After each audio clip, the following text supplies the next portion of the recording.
Reverend Lisa Beth White, who is an expert consultant on how to plan and run a short-term mission trip. Thank you for being with us today. My pleasure.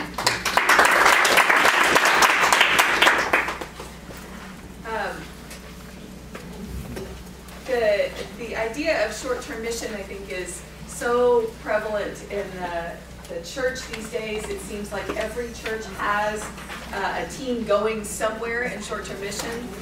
Just kind of for reference, how many of you know somebody who's been on a short-term mission trip?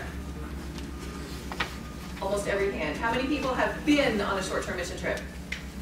Same amount of people. Okay. In that case, I've chosen a wonderful practice of Christianity to study. But it's not as easy as it appears. I don't know if any of you have experience in leading a short-term mission trip. If you participated, you may not know everything that goes on behind the scenes, and even if you've led a short-term mission trip, you may discover in the leading of that trip that there is a lot more to it than would just appear on the surface. So the first thing is that we all know you really do want to have everyone have a very positive experience. You want to see lots of smiles from all the people. Now, in this picture, there's actually one person who's so covered over by children you can't even see her. But she's smiling, I guarantee. Everyone had a wonderful time. And that's what we hope for both those who go on a short-term mission trip and those who host a short-term mission trip. We want everyone to have a positive experience. So how do you even get started in planning a short-term mission trip? My suggestion is that you start at least a year to a year and a half in advance of your trip. Don't wait till the last minute. In my experience, many youth directors are hired, say in April or May. They hit the ground running at the end of May, and guess what? They are expected to lead a youth short-term mission trip sometime in July. That is not enough time to plan and put together a well-developed short-term mission trip. You really need months in advance to plan a proper mission trip. So the place to begin with is in your thinking about your destination. And the way to begin to think about your destination is to assess the level of thought and knowledge of mission in your group. Is your group just beginning? Has your church actually gone on a short-term mission trip before, or is this the first time? Are they wanting an experience? Are they wanting travel? It's your job as a short-term mission trip leader to assess the motivation as you begin to put together your team. And as you assess the motivation of your team, this affects where you will go. Youth teams, and by youth teams, I don't lump them all together. You can have different age groups. You can have senior high youth trips. You can have junior high youth trips, even middle schoolers.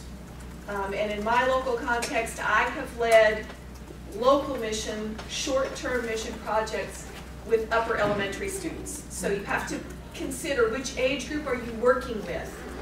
If you're talking about adults, are you talking about a family team, in which case people may bring their small children with them? Or are you talking about adults only, 18 and up? Consider the age range of the people that you have going. Consider the mobility of the people that you have going. All of these are factors that will affect your choice of destination. As a general rule, I like to say, the less experience your team has, the less distance you should travel. The less experience your team has, the less distance you should travel. Choose a location that will provide a move away from your team's comfort zone, but not so far out of their comfort zone that it's overwhelming. I don't know if you're familiar with the idea that we have our little comfort zone, and then we can be pushed out a little bit where there's maximal learning, and then you can be pushed so far that your brain really shuts down and you can't learn anything. You want to keep the experience just close enough that your team will have a positive experience, learn something, but not be pushed beyond their limits. As a team leader, you have to assess all these things fairly quickly to determine your destination. Now, a lot of people will say, what's available? And they'll Google short-term mission. I Googled it yesterday, and if you put it into quotation marks, you can come up with 180,000 hits of short-term mission. So I don't always say what's available. Anyone can Google and say what's available. The question is, what's established? As a short-term mission leader, you do not have to reinvent the wheel. Search your denomination's structures for what's already being done. If you're Episcopal, check with your diocese office. If you're United Methodist, check with your annual conference office. If you're Presbyterian, there's a wonderful website for the Presbyterian World Missions. They all have established missions. So for example, the New England Annual Conference has established relationships with Nicaragua and Angola. The Upper New York Annual Conference has established relationships with Haiti. These are trips that happen quite frequently, and you can partner with other congregations to do that. Check with your denominational structures. Someone will have already laid the groundwork, and this will save you a lot of time and trouble. Think about also the costs of your destination when you start to think about where you will go.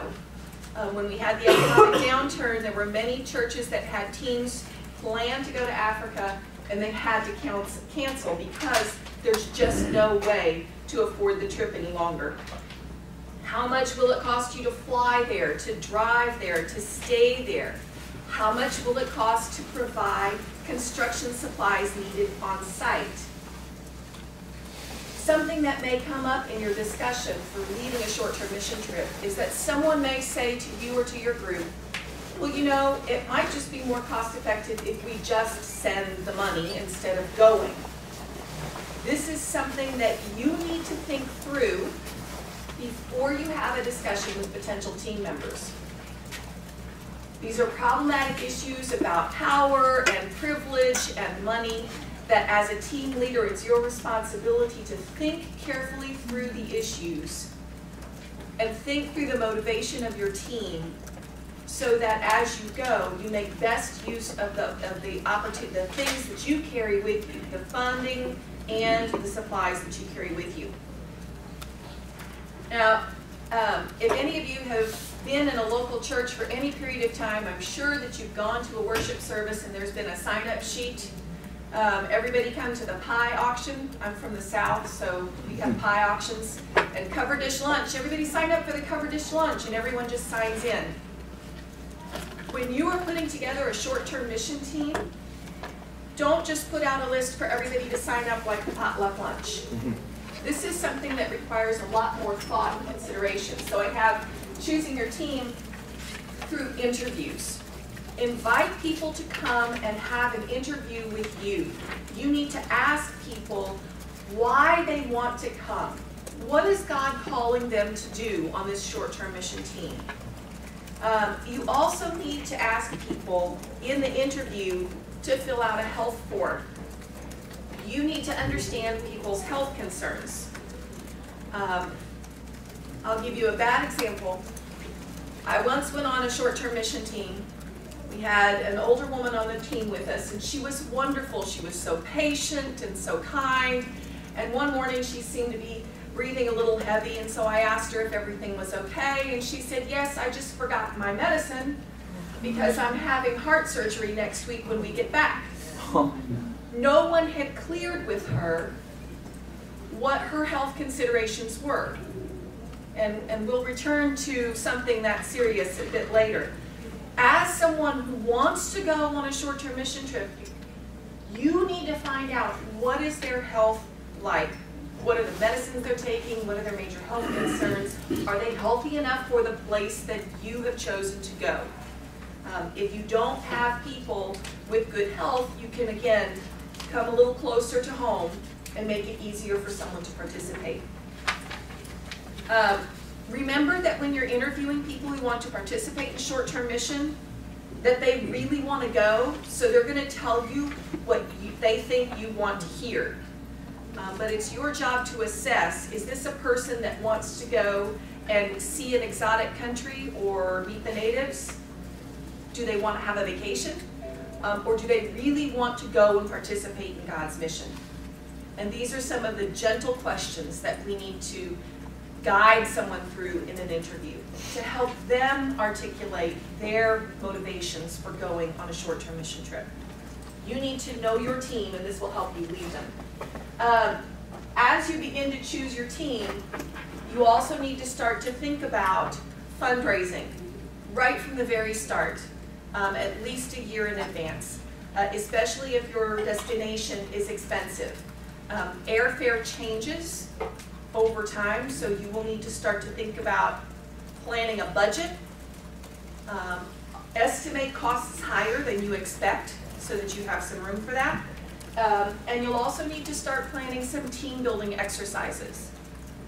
I highly recommend that once you have your team selected, that you choose a local mission project and your team go and work on that local mission project together. You will begin to see how the team works together. You will begin to see strengths and weaknesses within the team. They need to get to know each other on a work site.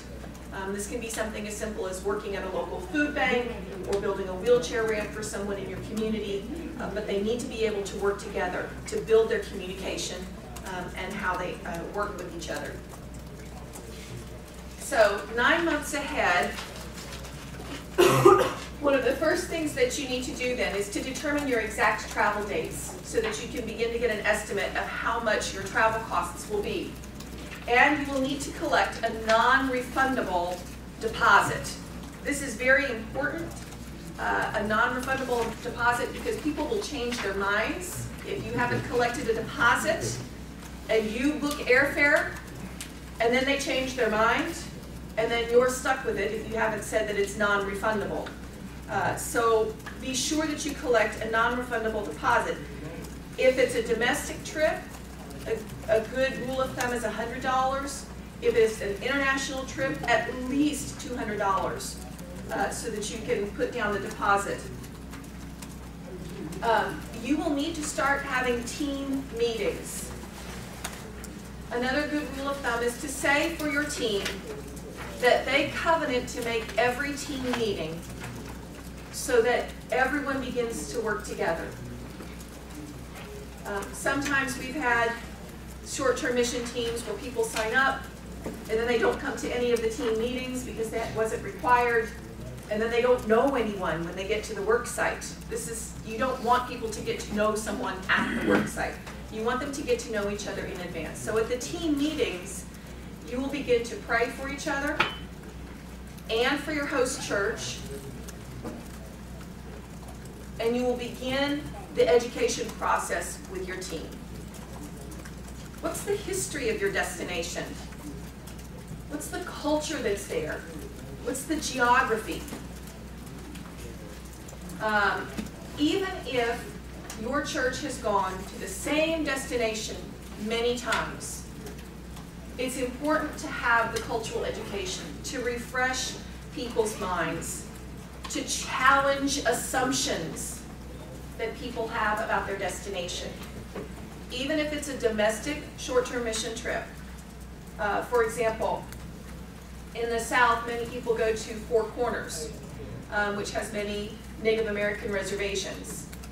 There is a lot of history that can be studied and a lot of culture that needs to be examined in order for people to go and do the work alongside the people who live there. So this cultural education and history education piece is more than just for international trips. It is also for domestic trips. And people need to be told, we go as servants. It's very easy to assume that we are going on a short-term mission trip. We are taking our expertise with us. But we need to say it over and over again to our team. We go as servants, not as experts. We listen to the wisdom of the people we serve, and we look for where God is already at work. And we ask how they want to use the gifts we bring. We don't impose our expertise on our hosts. Now you'll notice I'm fairly careful in the language that I choose. When we go to a destination, we are hosted by that local church. They are our hosts. Simply using that terminology can help your short-term mission team to frame how they understand who we are going to. We're not going to help them. They are going to host us. So when someone hosts us, they welcome us, it changes the relationship a little bit. And you need to be sure to discuss all of this well in advance with all of the team, not just those who are first-timers. Sometimes people who have gone on short-term mission before may need to think again about giving and receiving. So many times when you talk to people who have been on a short-term mission team, they'll say, oh, I received so much more than I gave. I can't wait to go again. I want to be blessed again. So the motivation for going on a short-term mission team is to have a spiritual high, to have a mountaintop experience. The motivation is to be blessed myself. Whereas if we are participating in the Missio Dei, the motivation to go is to serve, not for the self. So we have to think very carefully with people, to talk very carefully with them about the nature of giving and receiving. We do receive, but is that our primary motivation? We do give, but we give as we are asked to give. The local church determines what the project will be, and we participate in the work that they need to have done, giving our expertise. Another consideration as you're doing your education piece is to think about complex issues that may need to be unpacked over time in your team meetings. So, for example, if you're going to Mexico, you could start to discuss NAFTA, the North American Free Trade Agreement. Where are you going in Mexico? If you're going close to the border, do you need to unpack issues about border violence? Or perhaps the border wall? How do the communities there understand the regulations that have come down, the current policies in place? Start to think about those because it affects daily life. You can also begin to think about things like immigration, and ask the question, the country that you're going to, are there immigrants from that country in your area, in your neighborhood perhaps? And before you use the term Hispanic, keep in mind that the word Hispanic was created by the Census Bureau as a demographic term. So when we talk about Central American countries or Mexico and people that have come from those countries to the United States, we may say, oh, they're Hispanic, but which country have they immigrated from? And how does that, can they come in and teach you about their culture? The churches that I'm working with in the Houston area are planning a trip to Costa Rica, and there's a member in the congregation who is Costa Rican and lives there 6 months out of the year. So she is the culture expert. And she gets to tell with great pride about her country and the history of her country and the differences between Costa Rica and its neighbors, Nicaragua. So she gets to be the expert. She tells the congregation what they need to know. And that's important, to invite people to come in and be the expert. Okay, for your passports, check with the U.S. State Department website for passport information. Country-specific information is available on the State Department website. Some countries that you go to will have specific requirements that you must have so many blank pages in your passport, that your passport must be within so many months of expiration. It has happened that mission teams have gotten on a plane, flown to their destination, only to have a team member turned away at the receiving country because they don't have enough pages in their passport. Or it has also happened that a mission team has traveled an hour to the airport, all queued up to get on the plane, and one team member left their passport at home. So these are little details that are important to start to ask.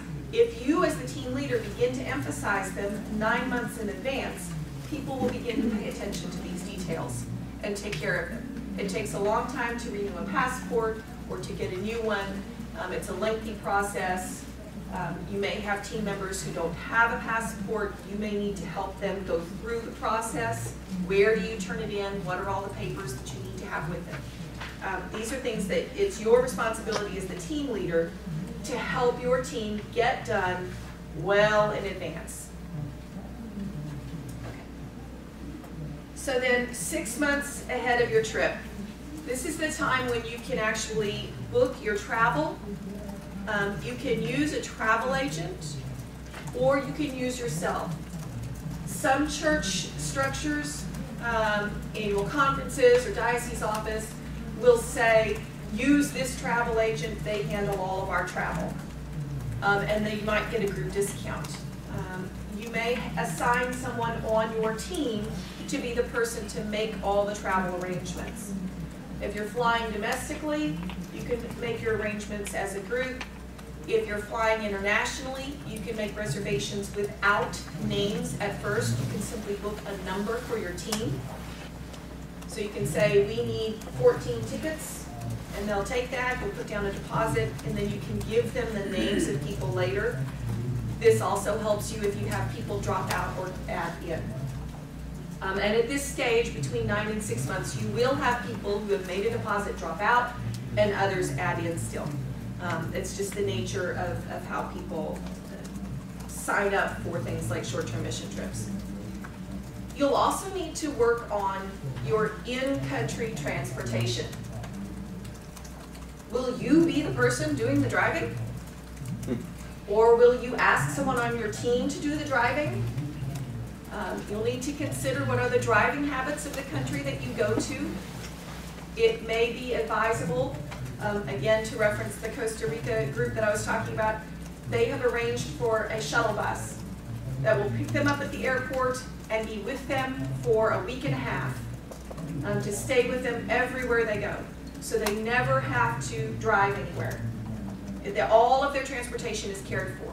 However, this means that they, in addition to paying for the bus and the bus driver, they are also having to book a hotel room for the bus driver and to pay for all of his meals along the way.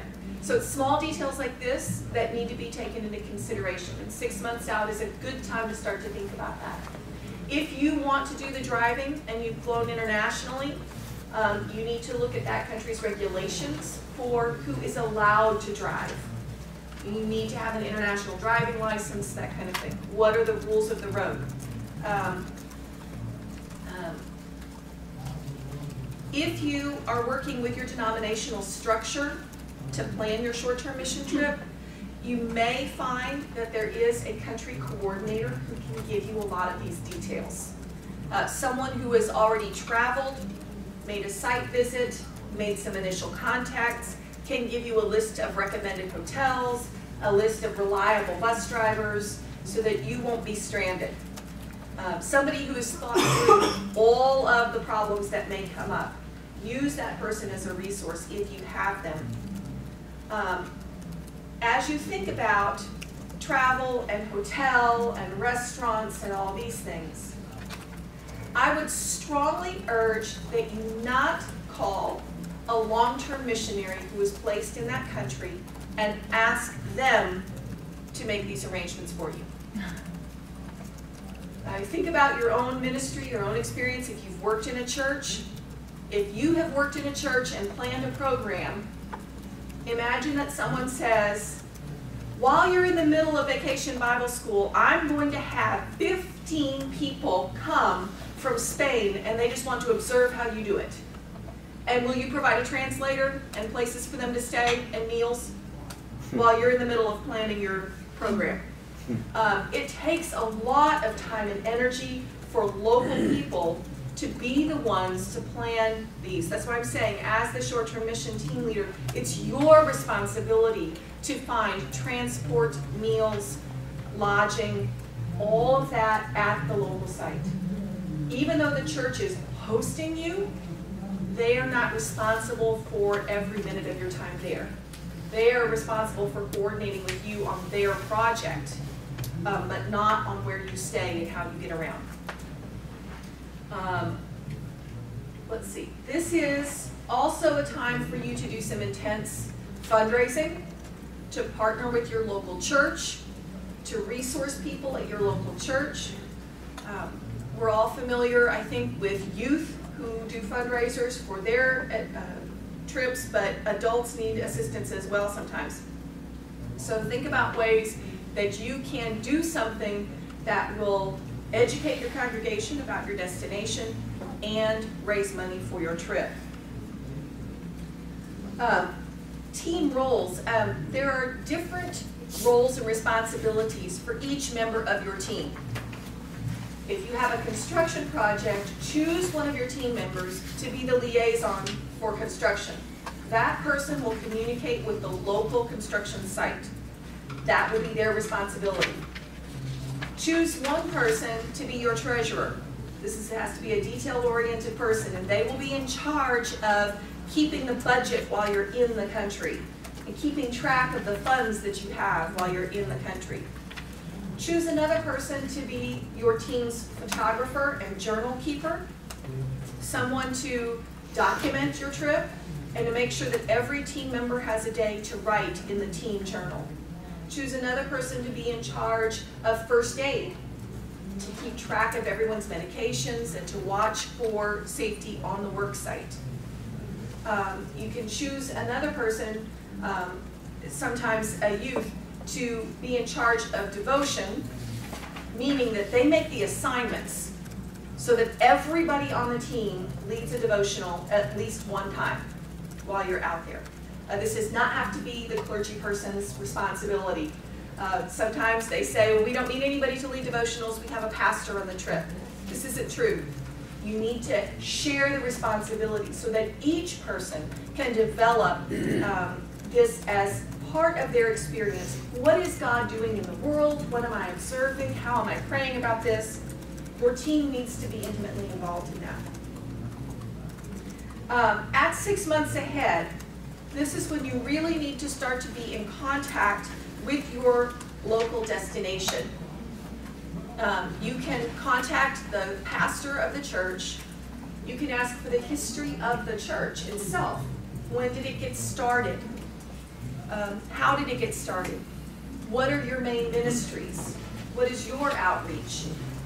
And then you need to ask, what are their needs and priorities? In the United Methodist Church, in the structure that we have in the United Methodist Church, mission projects are chosen by an area bishop because they know all of the local churches in their area. So they choose the one that has the greatest need. As the team that is going to a destination, we don't choose the project we participate in. The local church bishop selects the project with the greatest need and invites us to go with their initiative. In fact, if we follow the church structure, we are not allowed to go until the letter of invitation from the bishop is in hand. Then and only then do we know that we're participating in their work and their priorities. We have not set the agenda. We've given the power to the people who are our hosts. What are your projects? What are your needs? So for example, I have a dear friend who works in Matamoros, Mexico. I would love more than anything to take a mission trip to go and visit the work that my friend Willie is doing. He needs medical mission teams and dental mission teams. And I have not a single dentist or doctor in my congregation. so I'm not going. He told me what his need is. I can't meet that, so I'll have to wait. Sometimes that's what we need to do. But it's 6 months out from the mission trip. This is where you can, as the team leader, really start to establish a relationship with the local church pastor and ask, what are your priorities? Do you want a vacation Bible school? So for example, if a local church, this one that in Costa Rica, I'll give the example again. This church in Costa Rica will have mission teams for 6 weeks in a row. Do they want a vacation Bible school once a week for 6 weeks? They get to choose. Will our team do a vacation Bible school, or will we just do the construction work? They get to decide. And you think about your own local church setting. Would you want to do vacation Bible school once a week for 6 weeks in a row and resource all of those volunteers? Someone said to me, it's okay. The local church doesn't do anything. We'll do the vacation Bible school. If you've ever done a vacation Bible school, you know that your local church volunteers are absolutely involved. There is no such thing as they don't have to do anything. They will come, they will participate, they help translate. The local church is involved. So it's important to say, what do you want? What do you need? And let them change their minds if they want to. Okay. So 4 months ahead of time, it's at this point that it's your responsibility as team leader to investigate what immunizations are required for your destination. This can be found, again, by checking with the State Department, with their website. Give this information to your team so that they have time to get the medications. Some medications you can simply go to your doctor and say, I need this shot, this immunization. Others will need to be ordered by your county health department and may take some time, depending on your location, to order and have ready. Things that you may need to take into consideration: malaria. Has everyone had a tetanus booster? That one's really important.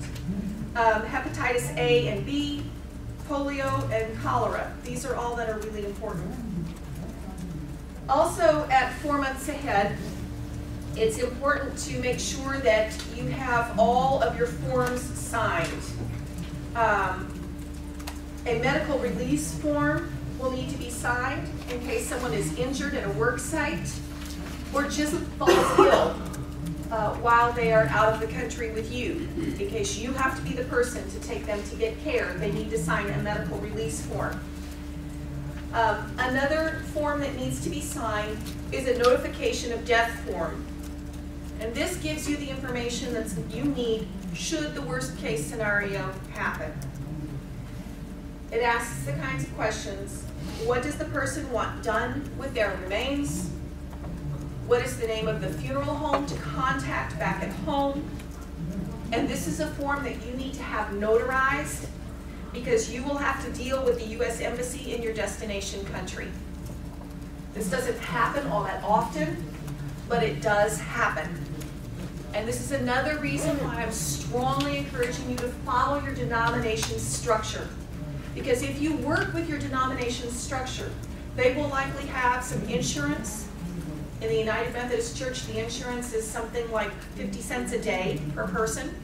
It's very inexpensive, but it's also very important. Sometimes local churches are so excited about a particular destination that they really want to go, and so they go without notifying their denominational structure. And then something happens. And then they call their denominational district office. Can you help me? I'm here in name of foreign country, and my church member so-and-so has just had a heart attack and is in critical condition, and we cannot get the care he or she needs. What do we do? But the denomination didn't even know that the people were there. The structures that are in place to help in case of emergency were not empowered to give any assistance, nor were the proper forms filled out. So then it becomes a bureaucratic, headache trying to help. If you take care of these forms, and if you work with your denomination structures, all of these questions will be eased off. At 4 months ahead, as you're starting to collect all these forms, I also encourage you to go ahead and set up 2 binders. One for you that you will keep with you, and one that you will leave in your local church office back here. So that if something happens, there's the information in 2 places. Now, the kind of information that you're going to need to have in this binder are all of a list of medications that people are taking, the medical release forms, the notification of death forms, team covenants. Has your team written a covenant to work together, to pray for each other, that kind of thing? You'll keep a copy of that. Copies of everyone's insurance cards, front and back. Copies of passports, driver's licenses, all of this. In case someone loses their passport or their driver's license at the destination country, you will have a copy, so that if you need to deal with the U.S. Embassy or the consulate office, you have documentation with you. And there's documentation back home in case you lose your binder. You want multiple backups. You don't want to get somewhere and have everybody be able to get home except that one person that you have to leave behind. These are small details, but they will make your work so much easier when you're in the country if you have them all well in advance. All right, so 2 months ahead, and we're getting close to time now, this is when you'll finish up all of your fundraising efforts. This is 2 months ahead is the last minute in terms of short-term mission for your fundraising. And it's a good time to choose prayer partners. In every church, there's a group of people who really want to go and be in mission, but they can't. The way you include them is to invite them to be a prayer partner. In one church that I served, we had a woman who had a degenerative spine disease. But before that had taken away her mobility, she had been a deaconess. And so she was passionate about mission. The best way to involve her in a short-term mission trip was to say, will you pray for one person?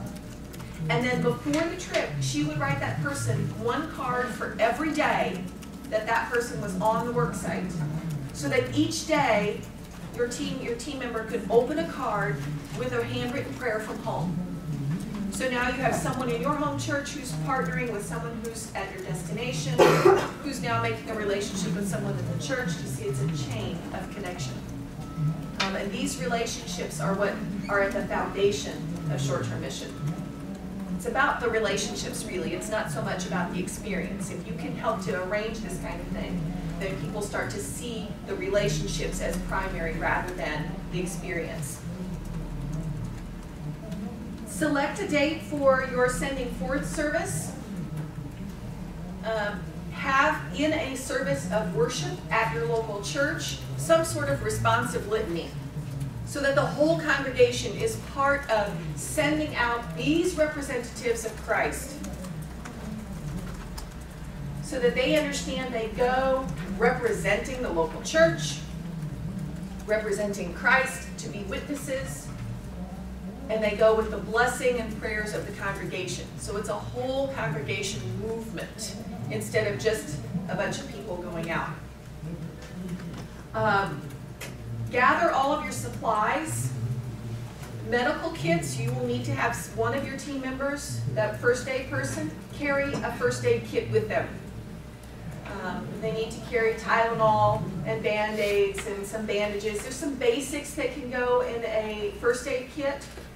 Things that you will just need to have with you on a work site every day. You'll need to carry your own. Don't expect your host church to put it together for you. If it has little surgical scissors or something in, this is something that will go in their checked bag on the airplane.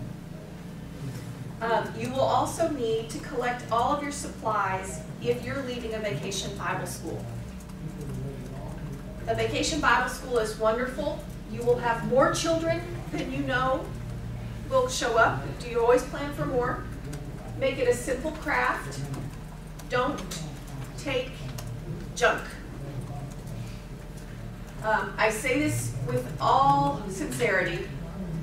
I once had a church member come by my office 2 days before I was leaving on an international mission trip with grocery bags full of the Happy Meal toys that she had been saving.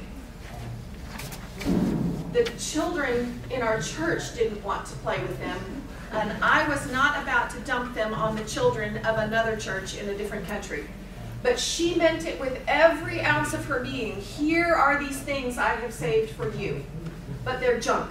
They're plastic junk. I'm not taking them with. In some countries, you have to be careful. I know in the South, we like Mardi Gras beads. Have you ever seen the little Mardi Gras beads, little plastic beads? In some countries, cheap plastic colored beads are seen as a sign of prostitution. So we had to be careful. You couldn't, not only could we not take Happy Meal toys, we also could not take plastic beads, which in one of my communities, we had our own Mardi Gras, so we had a lot of plastic beads, but we could not take them with us on a mission trip. What you can take on a mission trip are things like crayons and paper and craft supplies. Take felt boards, old school felt storyboards. Take them with you and leave those with the local church. Don't take last year's VBS material and leave it with all of the things punched out and all of the things written in. Don't take the old curriculum, especially if there's a language barrier. We don't take English materials to Mexico and leave it. You'd be surprised how many people do this. Take something simple. A felt storyboard with just figures of people cut out to tell a story. That's something you can leave and the Sunday school teachers can use again and again.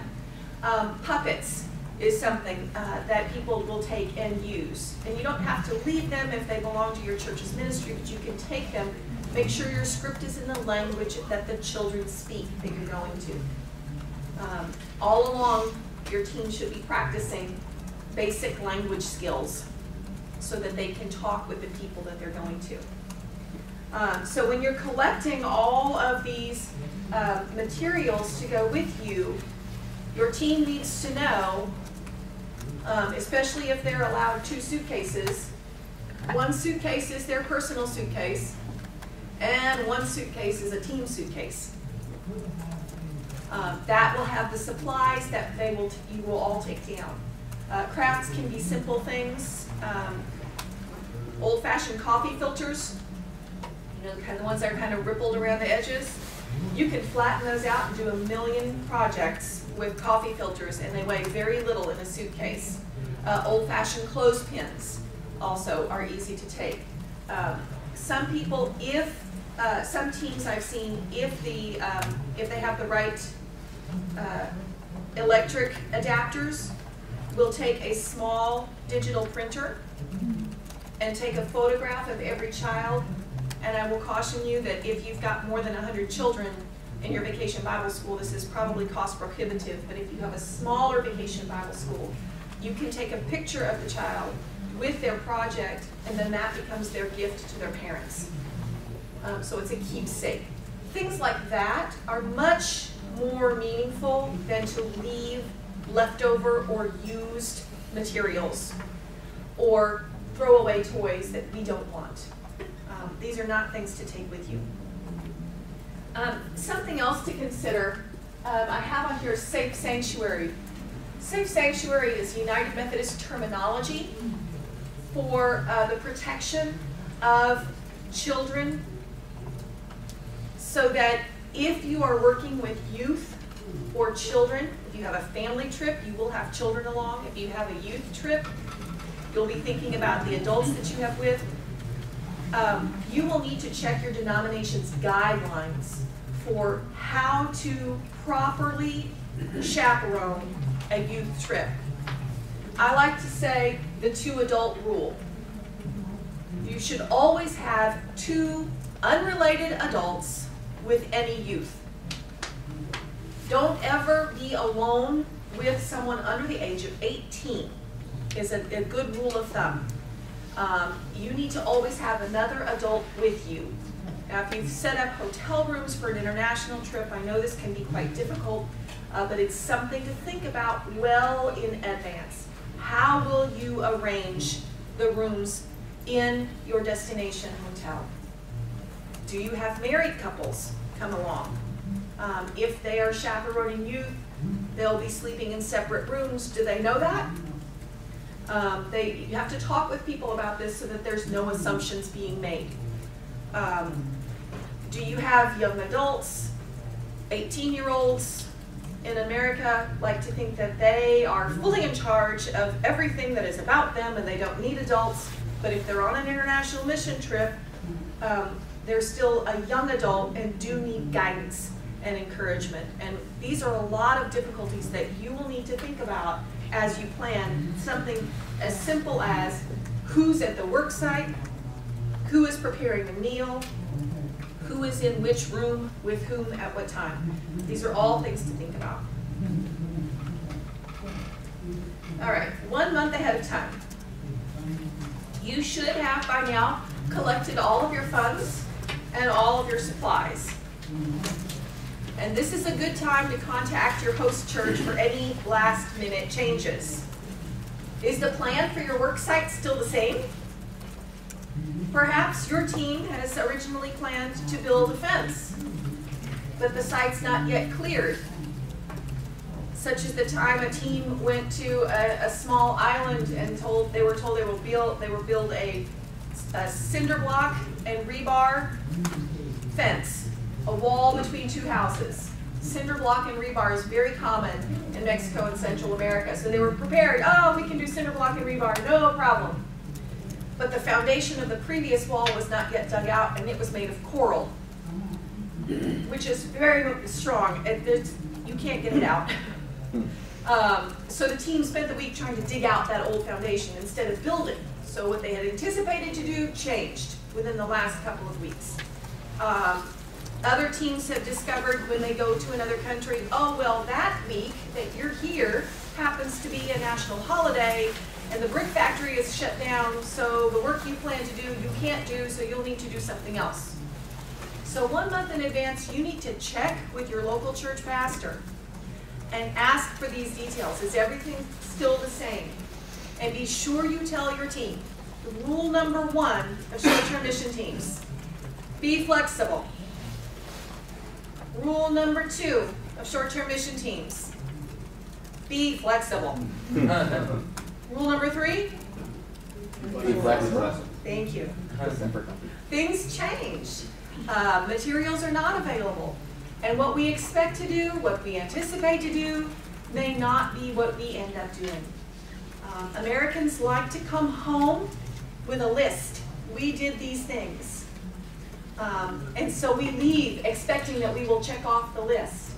But short-term mission teams need to be much more flexible in their approach. So that we can go with the list and we can go with anticipations, but everything may change once we get there. So we need to be aware of that. For foreign exchange, you will need to make sure that you have the cash you are taking with you in new U.S. currency.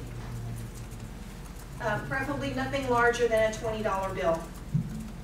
If you are working on a construction project, teams should buy the construction supplies that they are working with.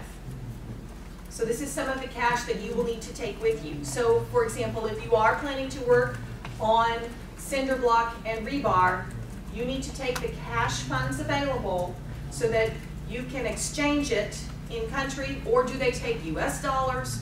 You will need to get all of these details in advance and work with your team treasurer about purchasing supplies for your construction project. Have some more team meetings about cultural education. Check with your team. Do they know the basics? Hello, please, and thank you. Do they know how to ask where a bathroom is? Do they know what the common rules of courtesy and etiquette are in their destination country? Women's dress, for example. If you are worshiping with your host church, how do the women dress in church? This is important for your women team members to know. What is common with eye contact? Eye contact is different from culture to culture. What is expected? What is the etiquette for eating?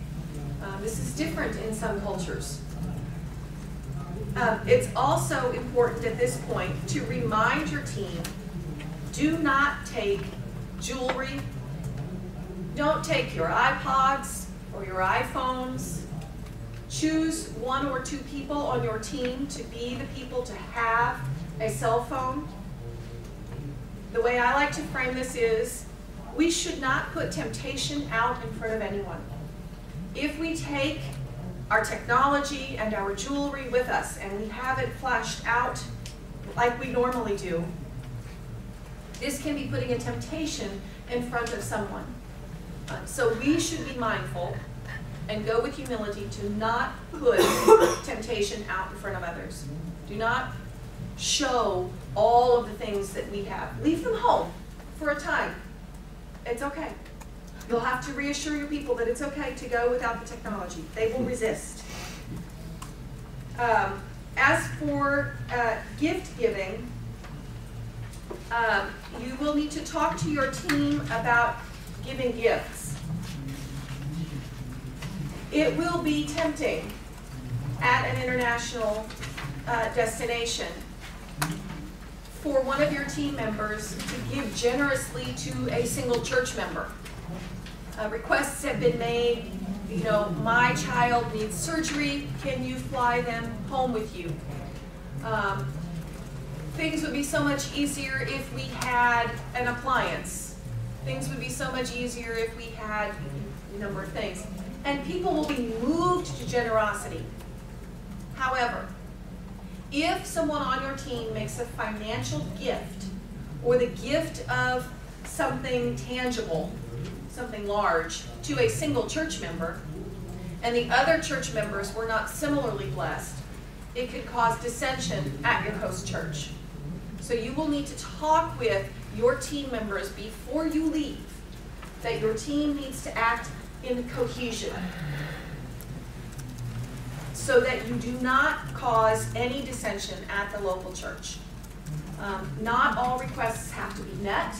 They can be made note of and checked with the local pastor and then the area bishop. Those are the people who get to make the determination about gifts.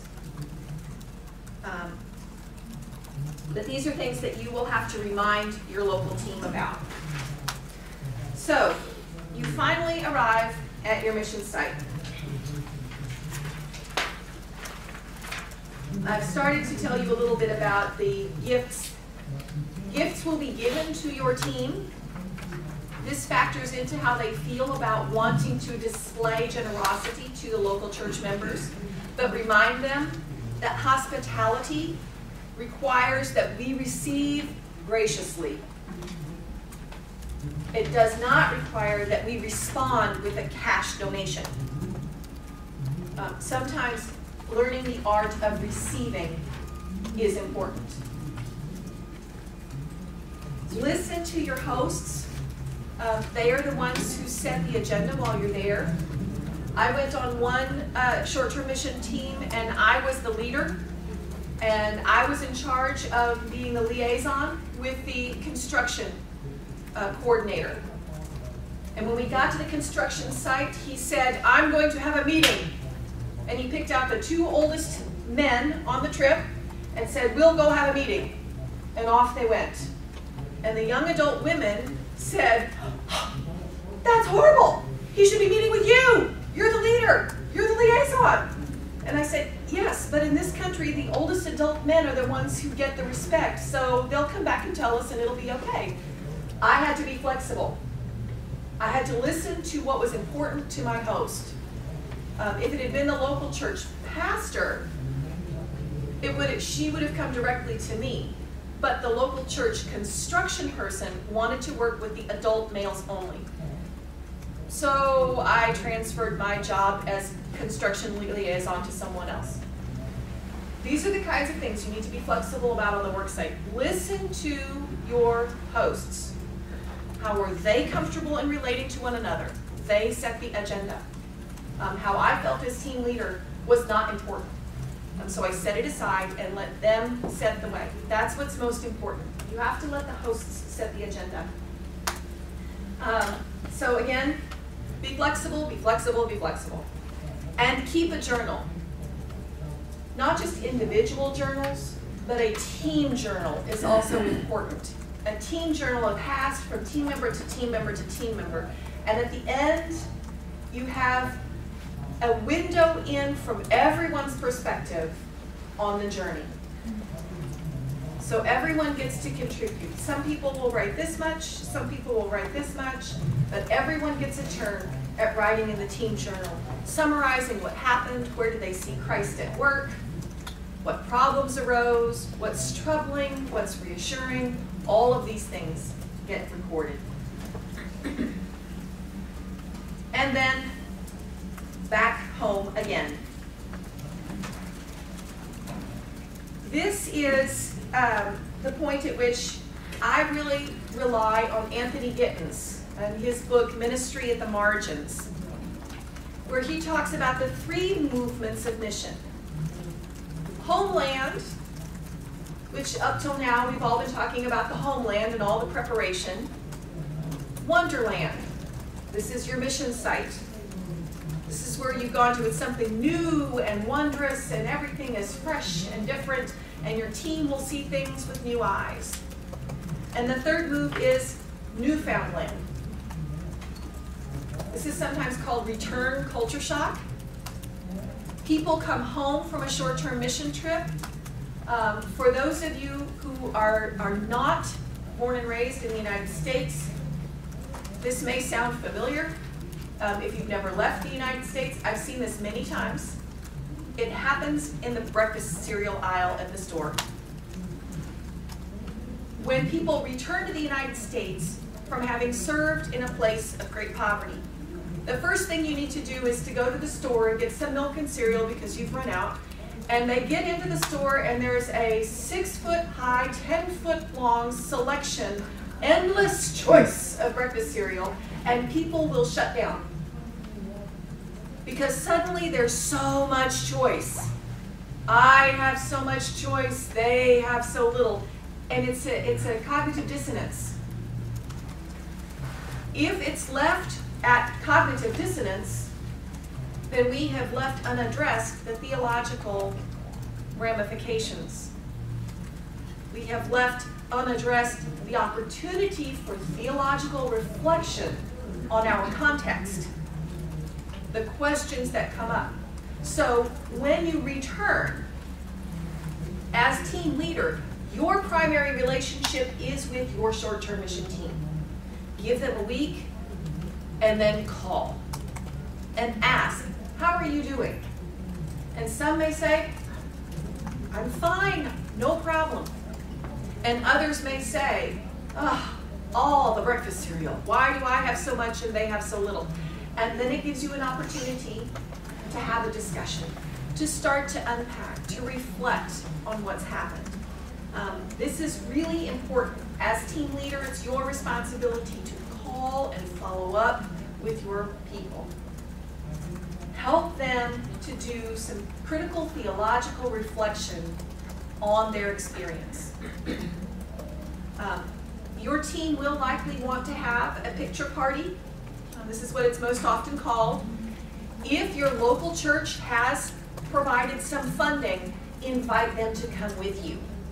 Have them come in and sit down and watch the pictures and hear the stories of what happened. The pictures of the work site, the pictures of the children.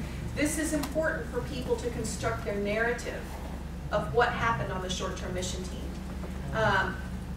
Have the prayer partners sit next to the team member they were partnered with, and then they can begin to share the story. The questions raised in those conversations will help with the processing of the journey. And these also give you the opportunity to say, write down the questions that you have, and we'll discuss them. It's important as the team leader for you to say, how has your understanding of your hosts and their context changed from what you learned in preparation for the trip? What did you learn at your destination that was different than what you learned prior to? What are you seeing in a new way? What's different? What have you learned? Where did you see God working? These are important questions to ask people when you're back home. Don't just show the pictures and share some pizza and call it quits. Ask questions. Where did you see God working when we were there? And then it's important to sit down as a team, maybe 1 or 2 months later, and say, where do we see God working in our church and in our town in a new way? And this goes back to thinking about who lives in our neighborhood, who immigrates to our area. So we can begin to think about what must it be like for them to have moved here? How are they worshiping? How is God moving in their lives? And it's also important to ask, how could we do things better next time? Do we want to return to that place, that destination? Or perhaps is God calling us to do something closer to home? It's important to consider, especially in the United Methodist Church, that the mission field is not just out there, it is also right here. So help your team begin to think about that. Because as participants in short-term mission, they are uniquely qualified to talk about the mission of God, both in another place and at home. So these are important things for us to open up and have them have the discussion with us and with other members of the church. So the debriefing questions as you get home, this takes more than just a couple of weeks after. I would encourage you to have your picture party soon after you get back while the stories are fresh. But then the reflection questions, how can we do things better? Where else is God calling us to work in our own neighborhood? Where do we return? Those questions can come within a few months after you get back. So you don't have to do them right away, especially if you've gone over the summer. You know, sometimes you need to wait until the 1st of fall to have those discussions. So from the homeland to the Wonderland, and then back to Newfoundland to see your own context with fresh eyes. This is the journey of short-term mission, and I hope that this presentation has been helpful. Yeah.